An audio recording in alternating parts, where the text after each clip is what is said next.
Ninguém me faz tão bem como Deus, meu Deus.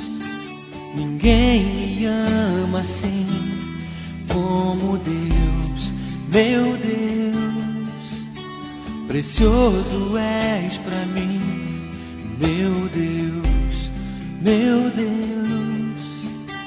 Fiel tu és a mim, meu Deus, meu Deus. Preciso enxergar o que jamais se viu. Preciso escutar o que jamais se ouviu. Eu preciso mais de ti. Preciso enxergar o que jamais se viu. Preciso escutar o que jamais se ouviu. Eu preciso mais de ti.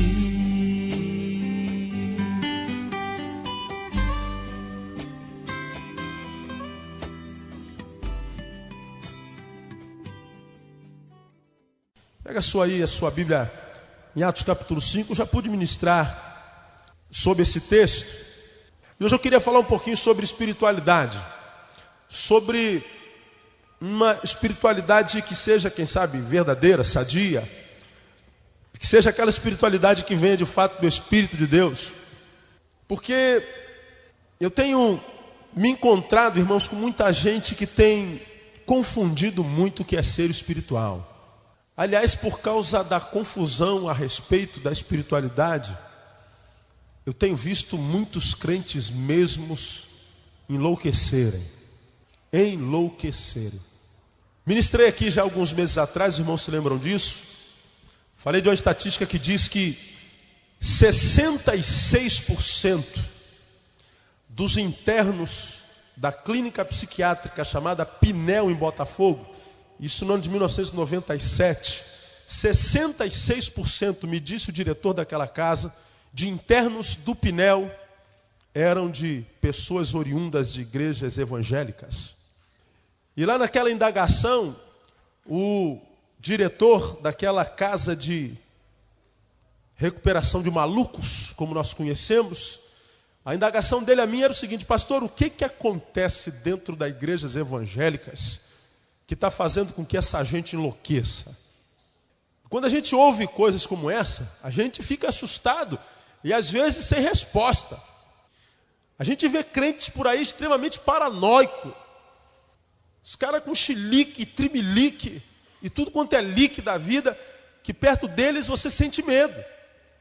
Mas alguns casos são engraçados, né? A gente não deve rir da desgraça dos outros, mas não é nem desgraça, desculpem. Uma senhora ligou para mim essa semana não, hoje é quarta-feira, semana passada. E ela queria me dar relatório de algo que aconteceu aí nas lides da vida aí. Ela esteve aqui na minha igreja há pouco tempo. E ela ligava para mim e ligou: pastor, queria muito falar com o irmão sobre aquele assunto.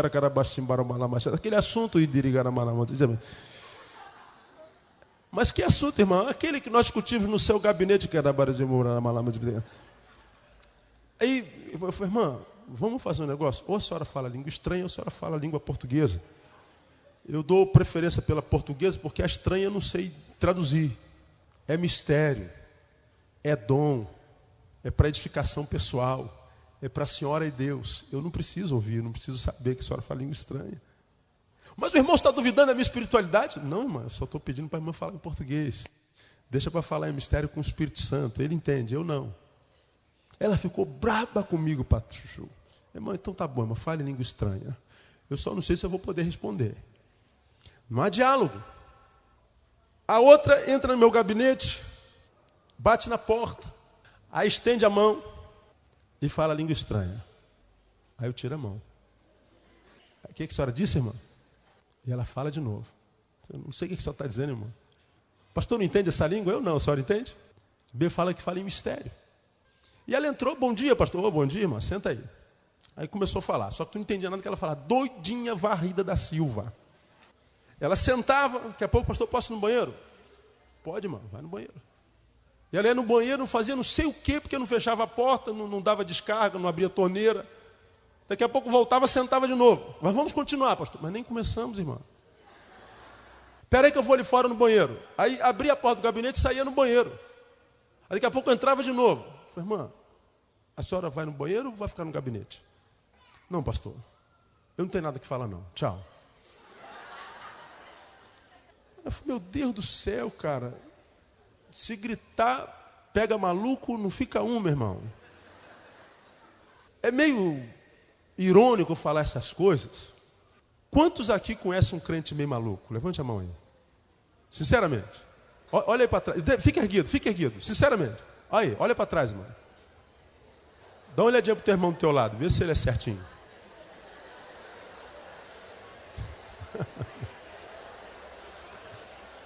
Se ele fizer assim, ó. Ele é maluco. Eu tenho me deparado com essa gente todo dia. Porque a gente está em evidência. As pessoas querem tirar dúvida. E a gente, meu Deus do céu, tem misericórdia. O que acontece dentro das igrejas evangélicas? E eu fico pensando, meu Deus, o que estão ministrando nessas igrejas? Que tipo de espiritualidade é essa que nós, como aspas, povo de Deus, temos anunciado? Que faz com que 66% de internos de gente de hospital psiquiátrico seja oriundo de igreja evangélica. O que está acontecendo? Que espiritualidade é essa? Que ao invés de melhorar, estraga.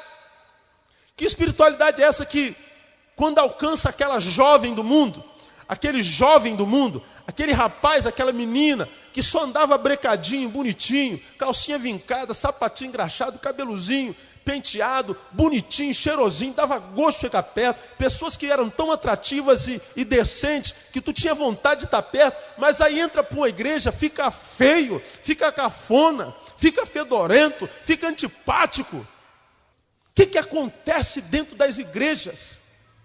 Que se nós tivermos coragem, vamos admitir que o ser humano, ao entrar nela, estraga. Que tipo de espiritualidade é essa? E a ideia que eu tenho, irmãos, é que no Brasil se criou uma espiritualidade em série, que as pessoas precisam repetir. Olha, ser espiritual é isso aqui. Faz isso aqui que você é espiritual. É isso aqui que eu tenho que fazer? É. Aí ele entra naquela armadura. É isso aqui? É. Se você fizer isso, você é espiritual. E ele vai contra todos os seus valores, contra todos os seus arrazoados interiores, contra todas as suas elucubrações existenciais. Mas disseram que ser espiritual é usar aquela armadura, e ele vai usando aquela armadura e dizendo, louvado seja o nome do Senhor, porque é para o Senhor esse sacrifício, e se ser santo é isso aqui. Só que ninguém consegue andar em cadeia a vida inteira, acaba enlouquecendo. E chega uma hora que ele alopra e arrebenta aquela armadura, não aguento mais isso, não quero mais saber de igreja. E aí você vê, no Brasil, que é um dos países com o maior número de cristãos evangélicos do mundo, todavia tem mais crentes excluídos, afastados da igreja, do que inclusos na igreja. Porque muito do que nós vemos como graça de Deus nas igrejas é uma graça sem graça, quase uma graça desgraçada. E uma graça que o mundo olha, vê e diz, eu não quero essa graça sem graça. A graça que eu tenho visto no mundo é uma graça muito melhor do que essa graça sem graça que há na igreja, chamada da graça. E a gente não sabe por que as igrejas estão vazias. Igrejas que, como eu digo aqui sempre, há 30 anos tem 30 membros, há 100 anos tem 50 membros. Dão todo tipo de desculpa para o seu não crescimento, mas a verdade é que a graça que eles pregam é a graça sem graça, e a espiritualidade é patologizada. Atos capítulo 5, diz assim, primeiro vamos ler o 36 do capítulo 4 e o 37. Então José, você abriu aí, você está lendo, amém? Então José, cognominado pelos apóstolos Barnabé, que quer dizer filho de consolação, levita, natural de Chipre, possuindo um campo, vendeu-o, trouxe o preço e o depositou aos pés dos apóstolos.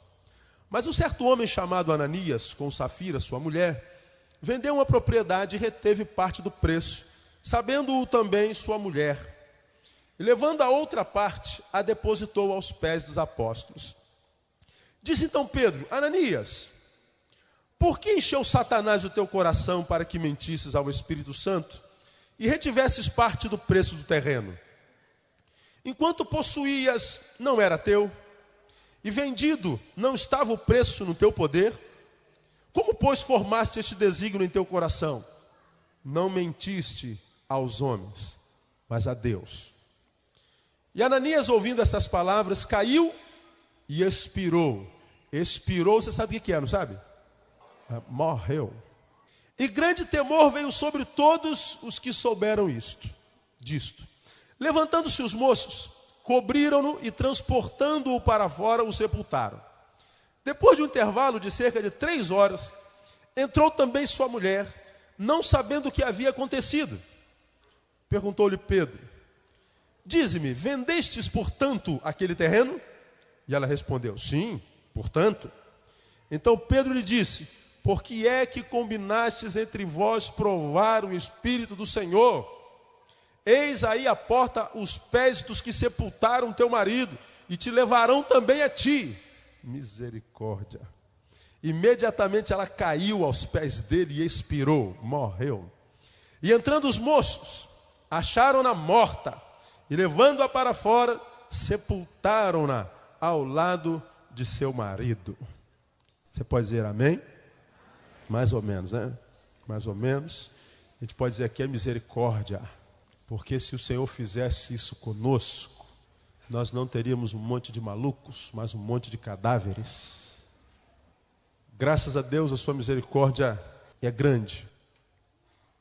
Mas aqui a gente tira algumas lições sobre a verdadeira espiritualidade. Primeiro, você vê Barnabé voluntariamente, sem pedido de qualquer apóstolo, sem pedido de qualquer profeta, sem pedido de ninguém, disse: vende a tua fazenda e dá para a igreja. Ninguém disse isso para ele. A igreja vivia uma espiritualidade tal.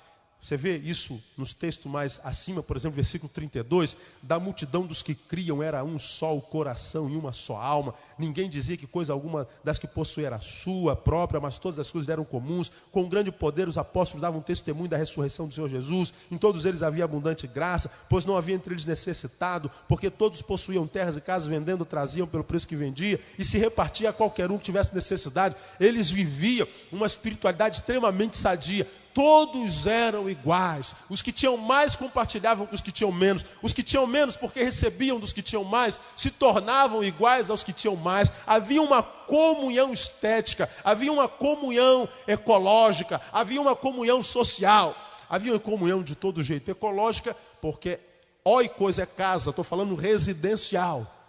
Era uma igreja que tinha tudo em comum, diz o texto, e a espiritualidade faz isso. Nos traz a normalidade.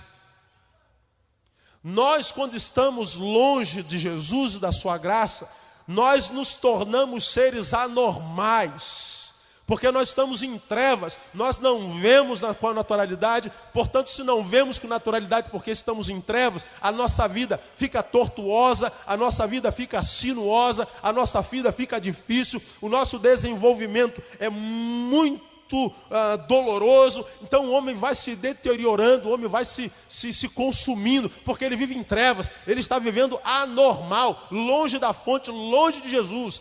Quando Jesus o alcança com a sua graça, com o seu poder, com o seu espírito, o que a espiritualidade faz? A espiritualidade o tira da anormalidade e o traz para a normalidade de novo, a andar na luz, para que ele possa ver naturalmente com os seus olhos, para que ele possa andar com os seus passos iluminados, para que ele não se perca, para que seu caminho não seja muito sinuoso, tortuoso. Ele se torna um homem natural.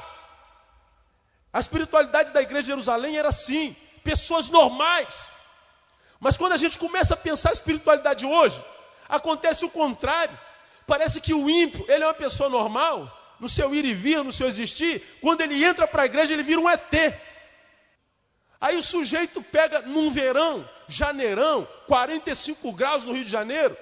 Aí pega aquela irmã que bota uma blusa do tamanho da minha blusa aqui embaixo, algumas tapam a mão assim, porque os dedos podem, sei lá o quê. Bota o vestidão lá embaixo, bota um cobertor por baixo, não corta mais o cabelo, bota um coque aqui em cima. O irmãozinho, tadinho, tem 15 anos de idade, mas tem que andar de calça comprida, com a meia por baixo, camiseta embaixo da camisa comprida, gravata, chapéu. E ele vai comprar pão na padaria de terno e gravata com 2 camisas por baixo. 45 graus. Aí o padeiro fala assim, você é crente, não é? Aí ele fala, sou. Como é que o senhor sabe?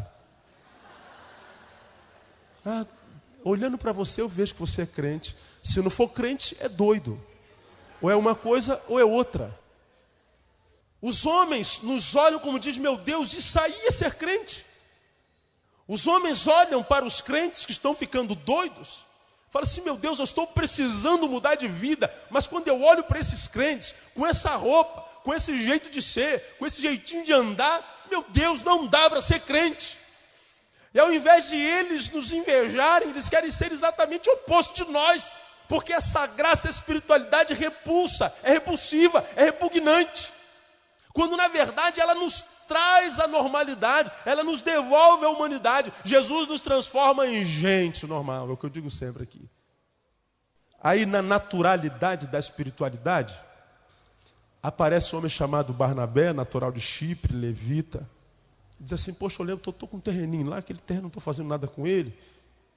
Ainda estou vendo alguns irmãos aqui com necessidade, eu vou vender esse terreno, vou dar para a igreja. Ele vendeu o terreno.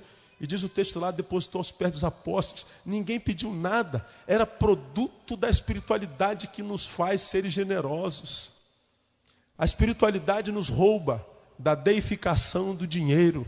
O dinheiro não se torna mais o nosso Deus. Se o dinheiro é teu Deus ainda, meu irmão, você ainda não foi alcançado pela graça. Por isso a minha dificuldade de não entender quem não é dizimista. Porque para mim o não dizimista tem como Deus o dinheiro. E quem tem por Deus o dinheiro, para mim não conhece o Deus verdadeiro. Porque quem conhece o Deus verdadeiro vai abrir mão do dinheiro para glorificar o Deus verdadeiro, que ele é muito melhor. Mas vamos deixar o dizimista para lá. Ele vende na naturalidade. Aí o que acontece? Mais um certo homem chamado Ananias, com Safira, sua mulher, vendeu a propriedade. Diz o texto aí no versículo 2, reteve parte do preço. Sabendo também sua mulher, levando a outra parte, a depositou aos pés dos apóstolos. Porque o cara pensou o seguinte, pô cara, Barnabé depositou o dinheiro lá do terreno dele, pô, a igreja, pô, obrigado irmão, Deus abençoe. Irmãos, está vendo que exemplo de crente? Crente fiel, crente que viu a necessidade, cooperou, Deus abençoe irmão Barnabé, olha, toda sorte de bênçãos, louvado seja Deus por tua vida. Aí veio Ananias e Safira, todo bom povo, querer receber aquela glória também.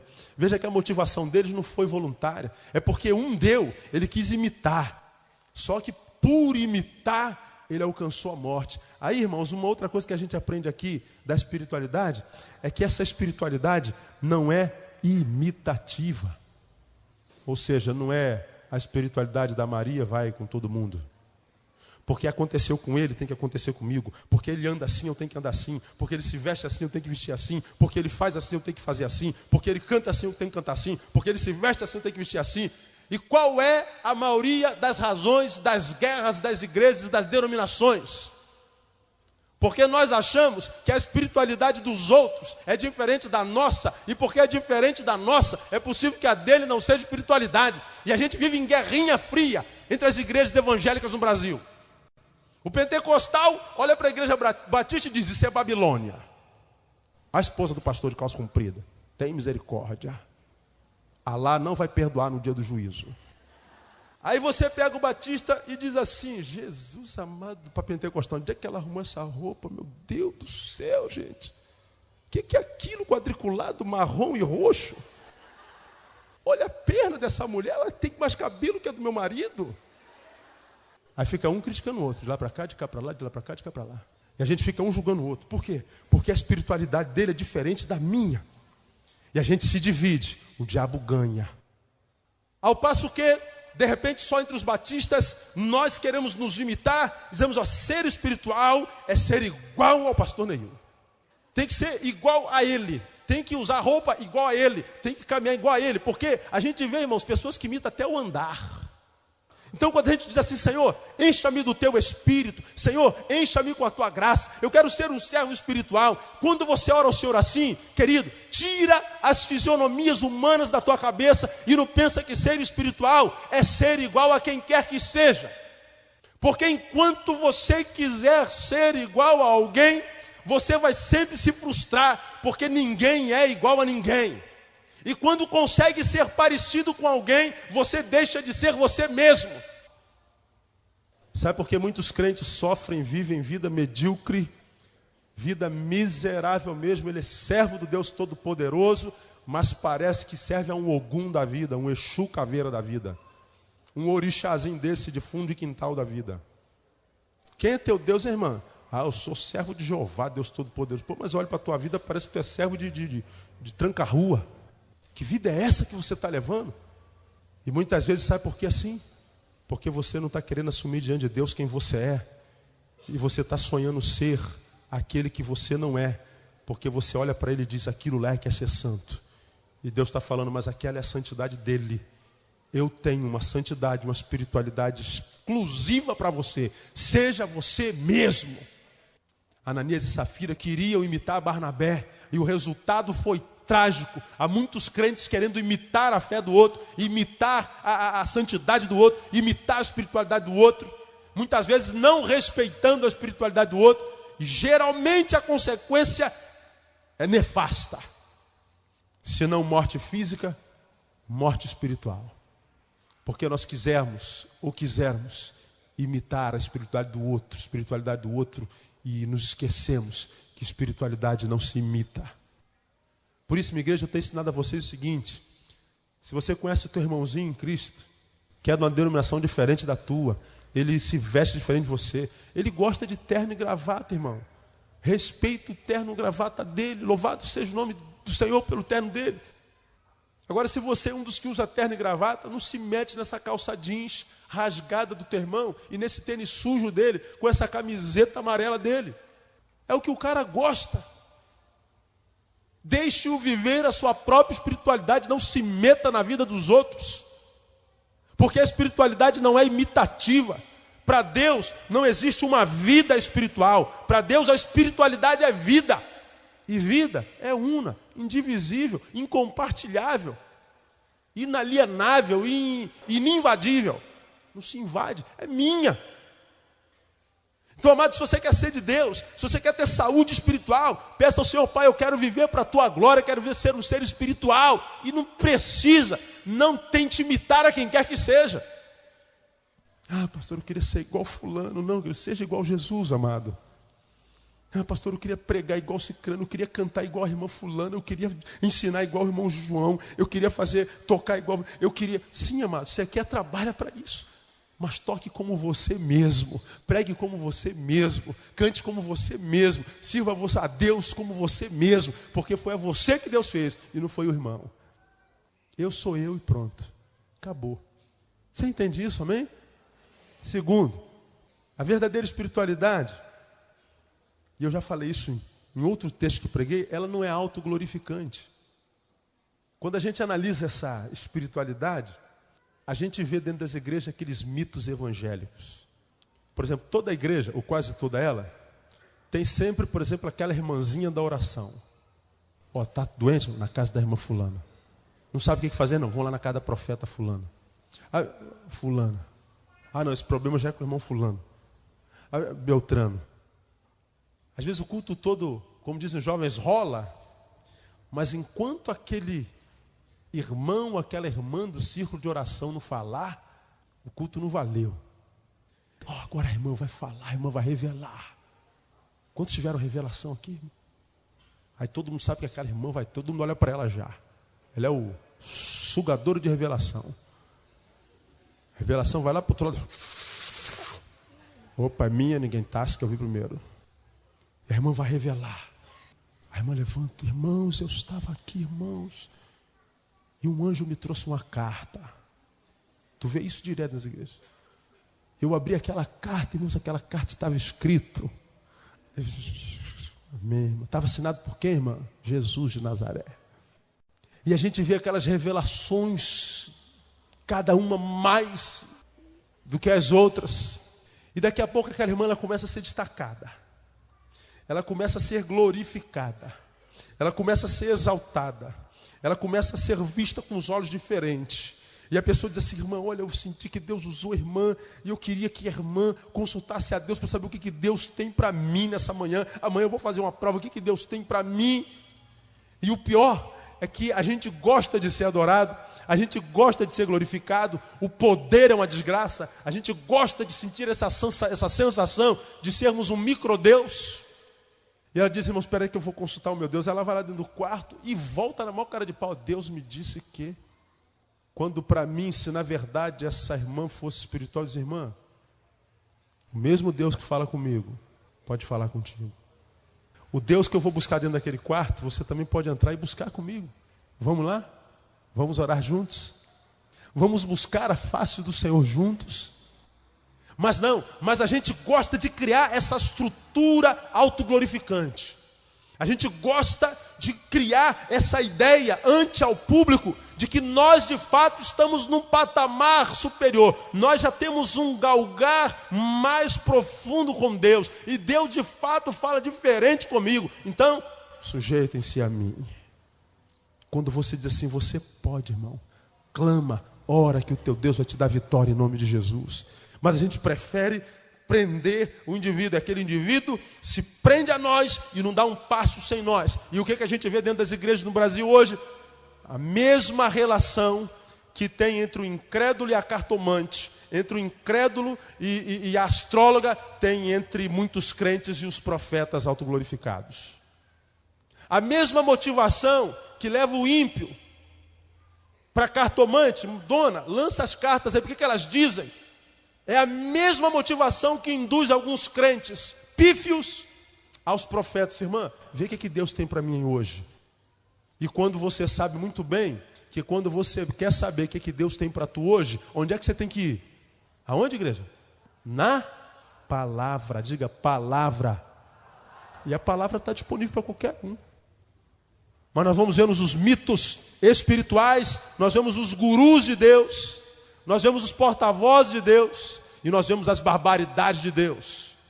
Não há lugar nenhum no planeta onde se tome tanto o nome de Deus em vão como dentro das igrejas no Brasil.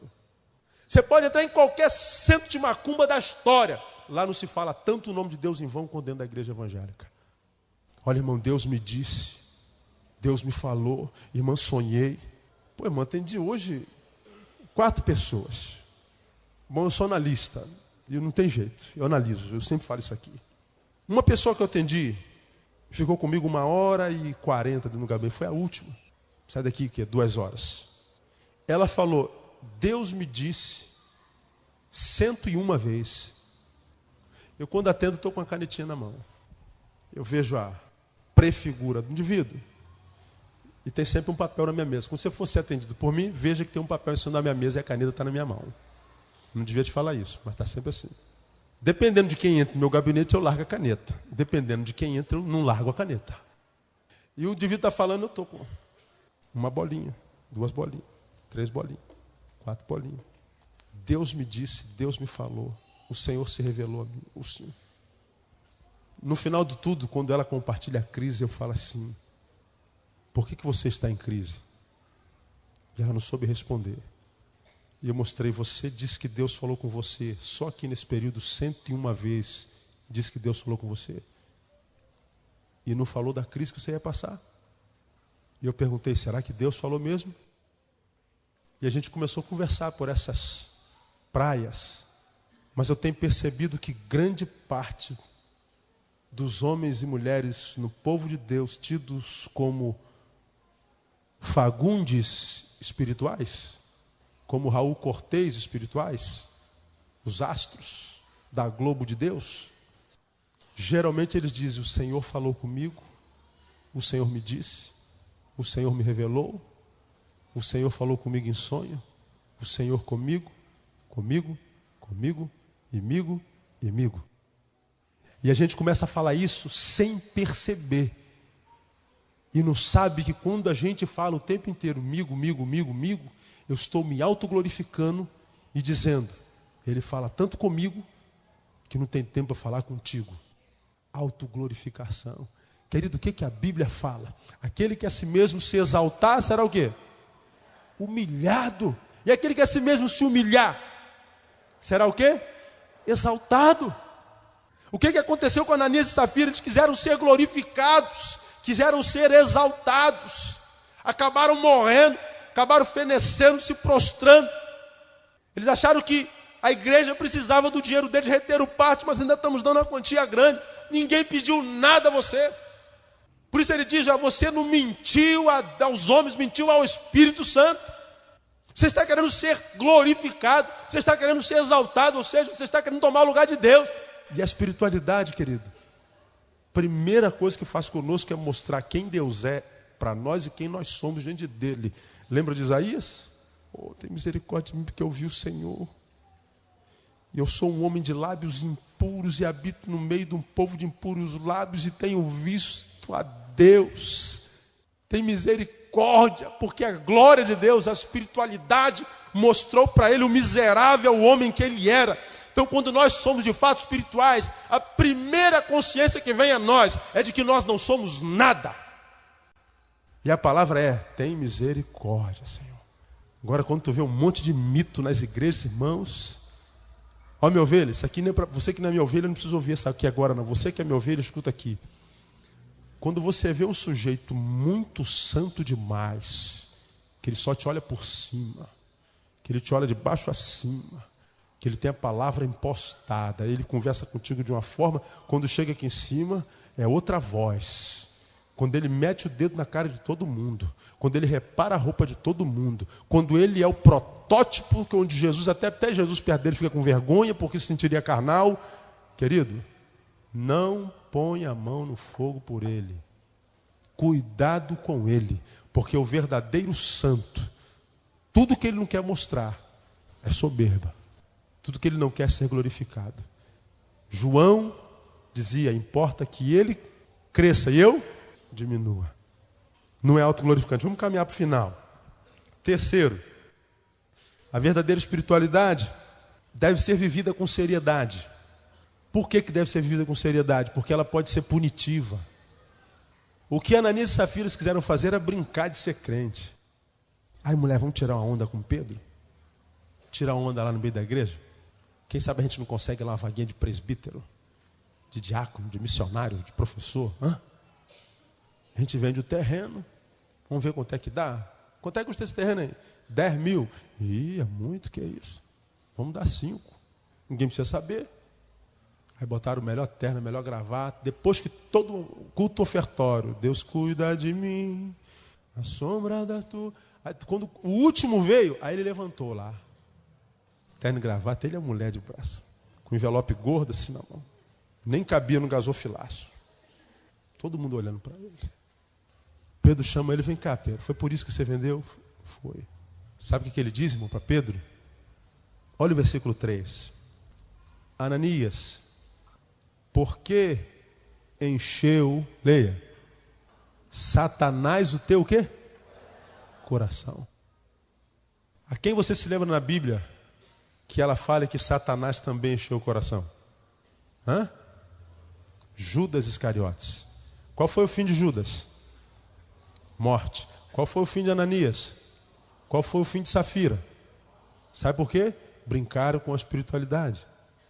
Por que você acha que tem muitos crentes aí arrebentados, doidos, apostatando da fé, dando mau testemunho, comendo pão que o diabo amassou, perdendo tudo? Onde põe a mão vira pedra. Se tu der 10 quilos de ouro na mão dele, vai se transformar em ferro fundido. Se abrir um departamento da empresa, der na mão dele, fecha. Se derem um carro na mão dele, vão bater no carro dele. Se der ele para pregar, a igreja dorme. Porque onde esse sujeito chega, ele é maldição. Sabe por quê? Porque brinca com a espiritualidade. Ele é um Jonas na vida, Jonas brincando com Deus. Onde chegava era maldição. No barco ele teve que ser lançado fora do barco. Sabe por que tem crentes que vivem sendo lançado fora? Onde está é lançado fora, porque ele é a maldição. Então, amado, essa palavra aqui, de repente é para você que encaixa nesse negócio.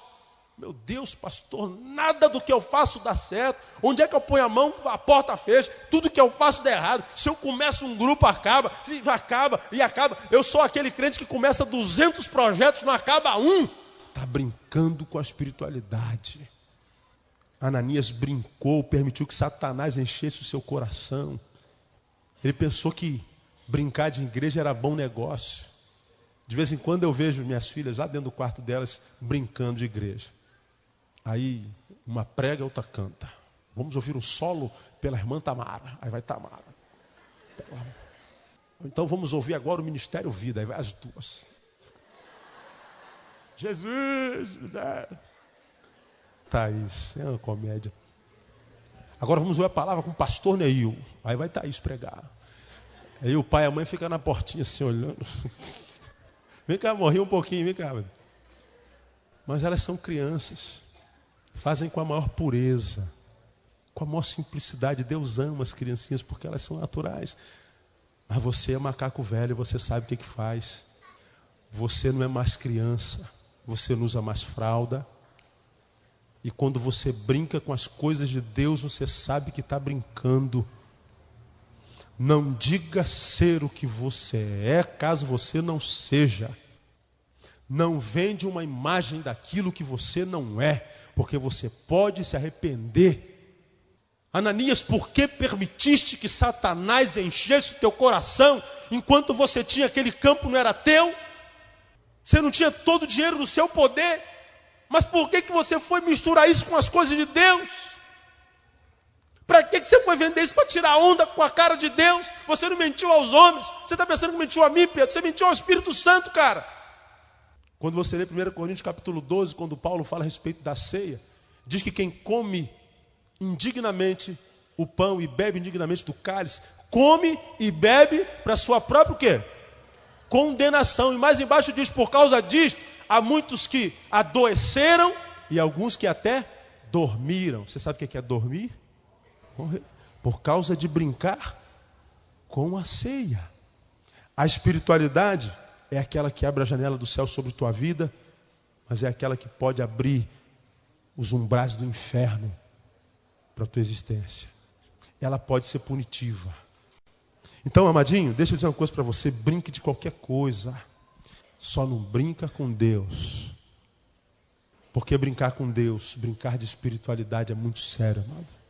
Muito sério. Por último, a espiritualidade não prescinde do cuidado e da vigilância. Por que Satanás encheu teu coração, Ananias? Você não vigiou, cara. Tem muita gente espiritual aí, vive acusando o pecado do outro, né? Vive apontando um erro dos outros. Se nós tivéssemos tantos intercessores como temos juízes dentro das igrejas, nossas igrejas estavam bem. A gente vê a roupa da irmã, a gente vê o cabelo do irmão, a gente vê a gravata do irmão, a gente vê a alcinha da irmã, a gente vê tudo na vida dos outros. A gente tem mania de vigiar a vida dos outros, irmão. Mas sabe por que a gente vigia a vida dos outros?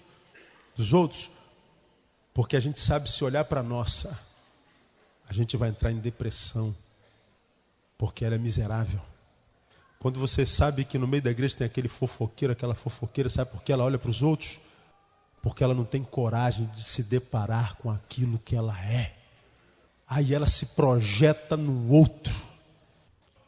Então você saiba, minha ovelha, mais uma lição aqui para você. Toda vez que você vir um crente que vive apontando os erros dos outros, esse que vive apontando os erros dos outros está errado.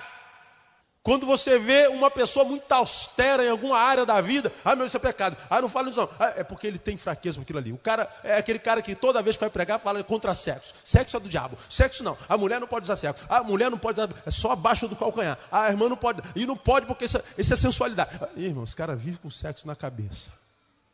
Ele quer se proteger, proibindo os outros. Quando você só fala dinheiro para cá, dinheiro para cá, dinheiro para lá, é porque o dinheiro é o Deus dele.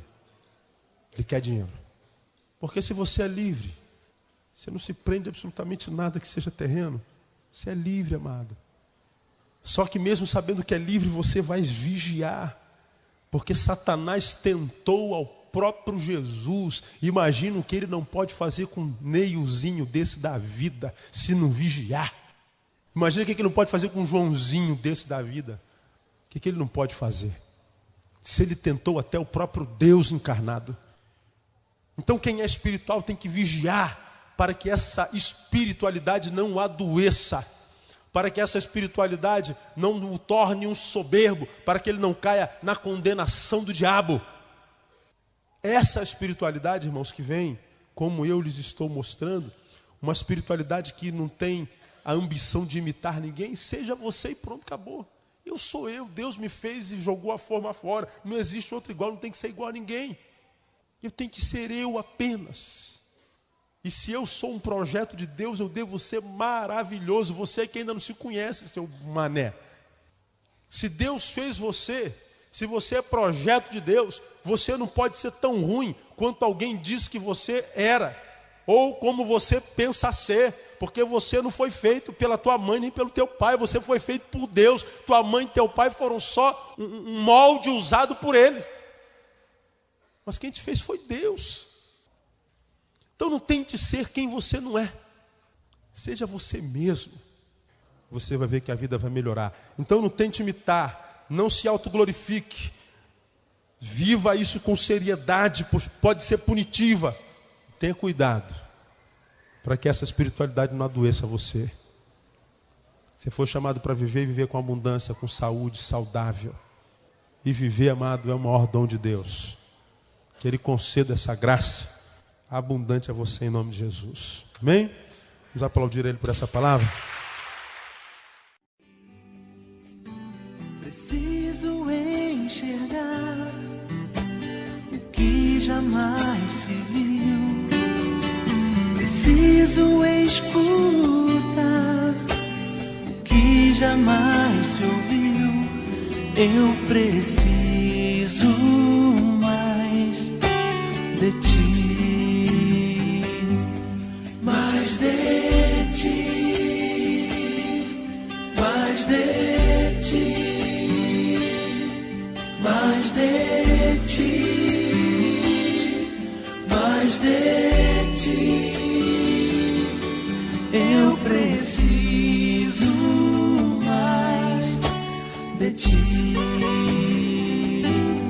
mais de ti. Eu não sei viver sem ti, mais de ti. Eu preciso de ti, mais de ti. Necessito mais de ti. Aleluia.